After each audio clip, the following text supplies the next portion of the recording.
จนข้าแม่ผู้น้อยไม่ทันบ้านอ่อน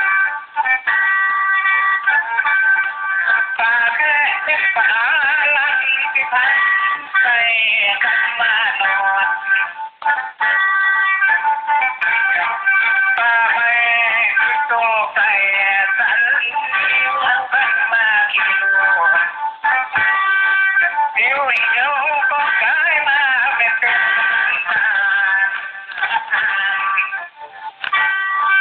กลายบ้านโตไก่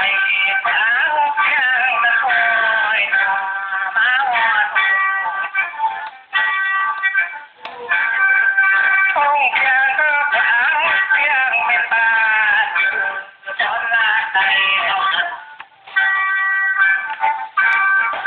กำเนิดจากน้ำก่อนสีตาพวกมีดำมาจากน้องหาเป็นหลายท่านโมเห็นข่าวพอดบานกระเสาทางตลอดคืนละคอยนอนคอยดีใจตั้งอาณาตั้งยักตั้งต่อมาลงคอ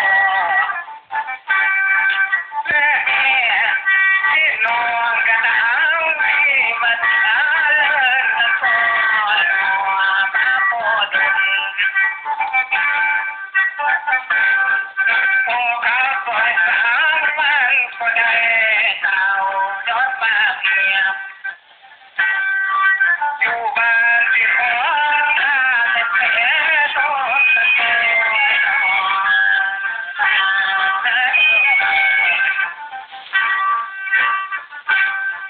ตอนนี้หลานตีกับพ่อคนสองคนใส่ให้ว่าลาที่คือขอคนให้หน่อยตาไป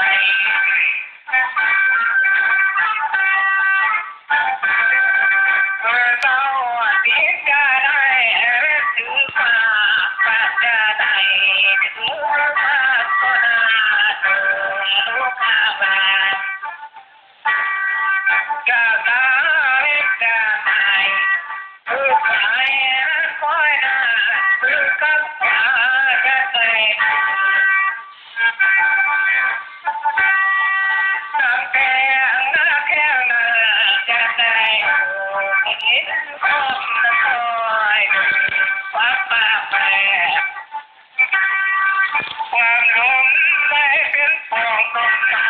โน่ไม่ถูกอย่างในลูกไปผู้ทางกระหาวบ้านไปจางเลิศละคอยเกินนั้นลุงออกป่าขอให้หลานมาผู้อยู่ป่าจัดป่าไปถ้าป่าถูกจะตาตัดตัวหลานแค่ดูจะมีนานป่าไปอย่ามองพวกเขาเพียงตาไปโอ้โหลูกตาแก้วมันสายเกินเลยป่าเพิ่นยังเป็นคนดีเพิ่นยังมีเป็นเกินเต่าอันว่าลาอยู่บ้านหลังใหญ่เพียงพอจะได้หาคอยนอน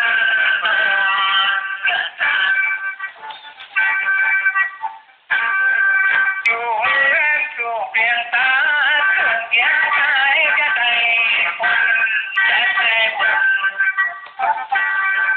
เงินทองจะได้มองเงินเท่าจะได้เอา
ได้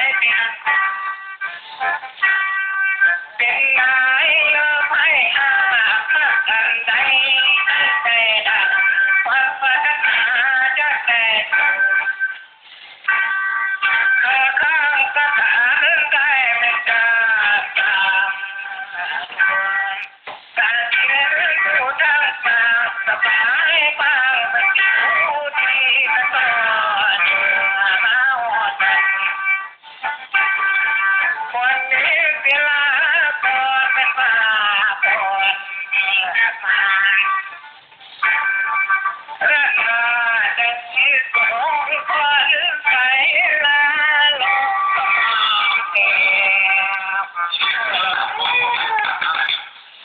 งจบลงไปเนาะวันที่20 เดือน 4 2008เนาะ